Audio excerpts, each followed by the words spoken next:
Hello everyone, myself doctor Ranjana Lamba. मैं पिछले 12 सालों से Usha smile care dental clinic में कार्यरत हूँ और आज जो टॉपिक हम डिस्कस करने वाले हैं वो काफ़ी लोग उसके बारे में जानना चाहते हैं। आधी अधूरी जानकारी नेट पे भी उपलब्ध है बट वो लोगों को काफ़ी भ्रमित करती है, तो उन सभी चीज़ों को आज क्लियर करने के लिए मैं आपके सामने हूँ। इस टॉपिक में हम क्या क्या कवर करने वाले हैं मैं उसके बारे में थोड़ा सा आपको बता दूँ। सबसे पहली चीज़ हम इसमें कवर करेंगे कि 14 डेंटल पॉइंट्स क्या हैं। उसके साथ साथ हम इसमें ये भी देखेंगे कि ओरल कैविटी से रिलेटेड और क्या क्या कारण होते हैं जो आपको रिजेक्शन की तरफ ले जा सकते हैं।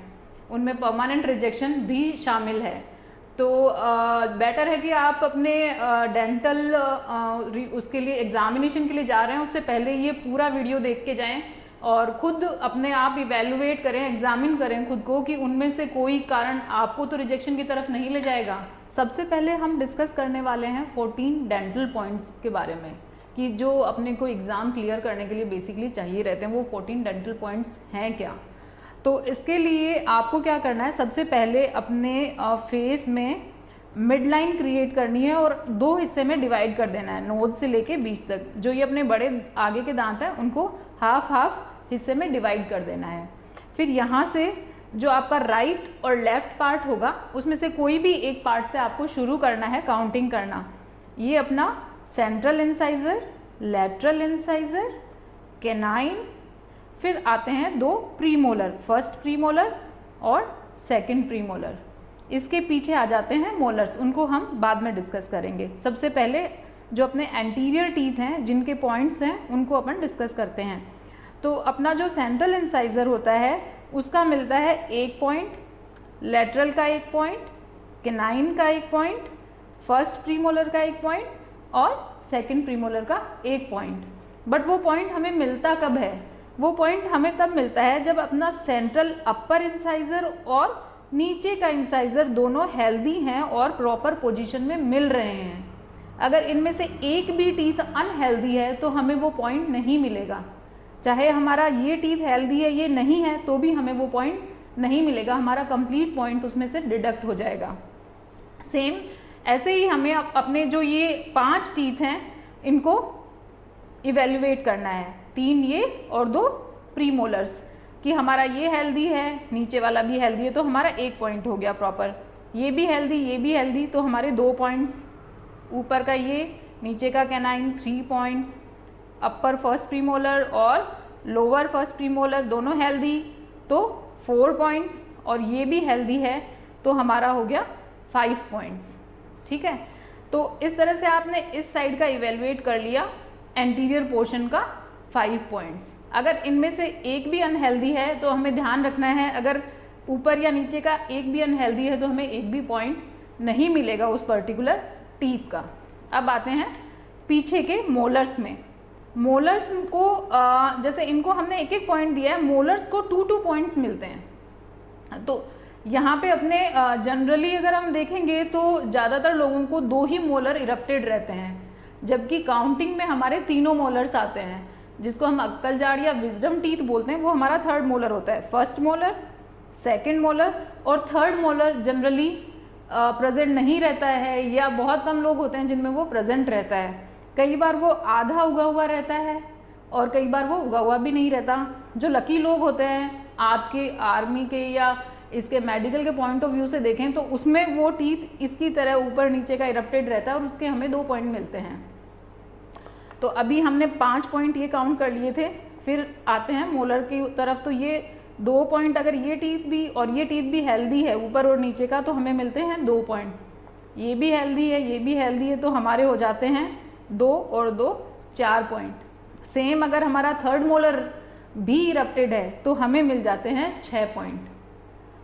तो ये टोटल हो गए 5 और 6 11 पॉइंट। एक साइड में हमें मिलते हैं 11 पॉइंट।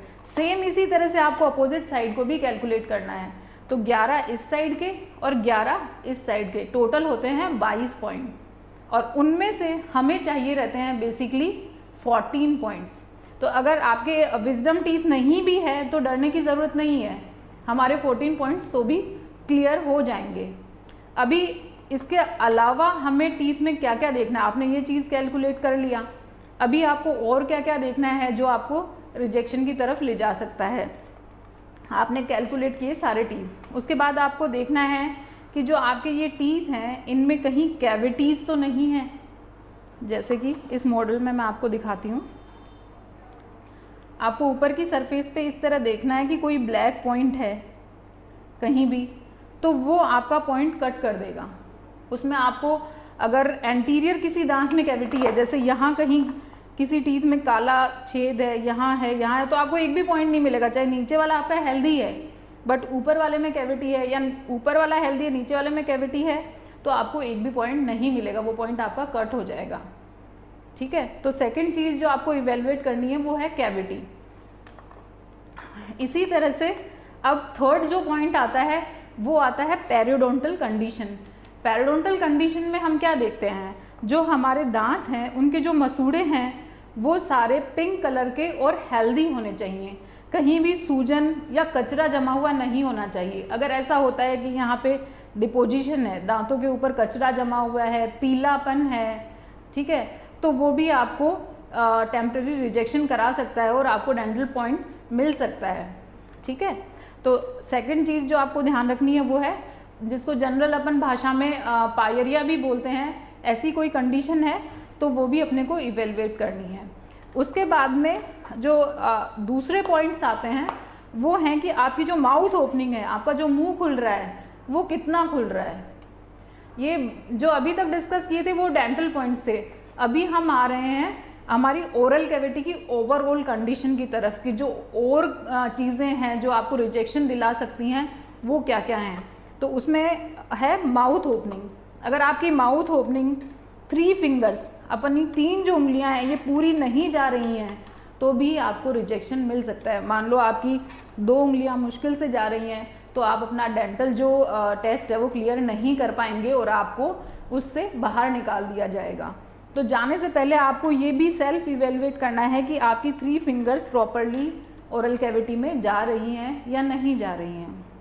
इसके अलावा हमें और जिन चीज़ों का ध्यान रखना है अपने डेंटल इवेल्युएशन पर जाने से पहले वो ये हैं कि आपके मुंह में कहीं भी कोई छाला या कोई गांठ है या सिस्ट बनी हुई है तो उसको आप मिरर में इवेल्युएट करें या अपने नज़दीकी डेंटिस्ट को एक बार चेक करा लें, क्योंकि वो भी रिजेक्शन का कारण बन सकती है। और एक अच्छी बात ये रहेगी, अगर आपकी अक्कल जाड़ आधी भी उगी हुई है तो उसका आपको एक पॉइंट एड ऑन मिल सकता है, आपका कटेगा नहीं, आपको मिलेगा। ठीक है, और इसके अलावा जो चीज़ें हैं जो हम डिस्कस करने वाले हैं वो ये हैं कि अगर अपना ये टीथ है ये हाफ फ्रैक्चर है, अगर आधा टूटा हुआ है कोई भी टीथ तो हमारा उसमें पॉइंट डिडक्ट होगा। तो वो चीज़ भी आपको नोटिस करनी है कि कहीं कोई दांत आपका क्रैक लाइन है या टूटा हुआ है तो हमें ऊपर नीचे दोनों के मार्क्स कट हो जाएंगे। ठीक है, कैविटी का जैसे हमने डिस्कस किया था उसका सोल्यूशन है कि आप टाइमली जैसे एग्ज़ाम पे देने जा रहे हैं उससे पहले अपनी कैविटी को दांत के रंग की फीलिंग्स होती हैं उसके थ्रू फिल करवा लें, तो वो जो आपका पॉइंट कटने वाला है उससे आप बच सकते हैं, वो पॉइंट आपका नहीं कटेगा। उसके बाद आता है लोगों के जो क्वेश्चन रहते हैं कि भाई हमारा एक टीथ जो है वो मिसिंग है तो उसका हम क्या करें। उसको आप इम्प्लांट के थ्रू रिप्लेस करवा सकते हैं। इसमें क्या होगा कि आपका आसपास का जो टीथ है वो डैमेज नहीं होगा और इम्प्लांट करके क्राउन अगर आप लगवा लेंगे तो आपका टीथ एड ऑन हो जाएगा, आपका जो नंबर है वो नहीं कटेगा। ठीक है, उसके अलावा जो क्वेश्चंस हैं बेसिकली कि अगर मेरे रूट कैनाल हुआ है और उस पर क्राउन लगा हुआ है तो क्या उसका नंबर कटेगा? नहीं, उसका नंबर आपका ऐड ऑन हो जाएगा। अगर आपने टीथ को प्रॉपर कंडीशन में रीस्टोर करा रखा है और वो चबाने की कंडीशन में है तो उसका नंबर आपका नहीं कटेगा। तो आपको लगता है कि कोई टीथ रीस्टोर होने की कंडीशन में है तो बेटर है कि रिजेक्शन लेने से बेटर है टाइमली उसको आप करेक्ट करा के जाएँ और टूथ कलर की जो अपनी क्राउन कैप जिसको लोकल लैंग्वेज में बोलते हैं वो लगवा लें उसके ऊपर। उसके अलावा बाइट की भी हम बात करेंगे इसके अंदर कि जैसे ये टीथ हैं अपने ये आपस में प्रॉपरली मिलने चाहिए। जैसे इसमें हम देख रहे हैं ऊपर का दांत नीचे के दांत से प्रॉपर मिल रहा है, अगर आपका एक दांत नीचे वाले से नहीं मिल रहा है तो भी आपका पॉइंट कट हो जाएगा।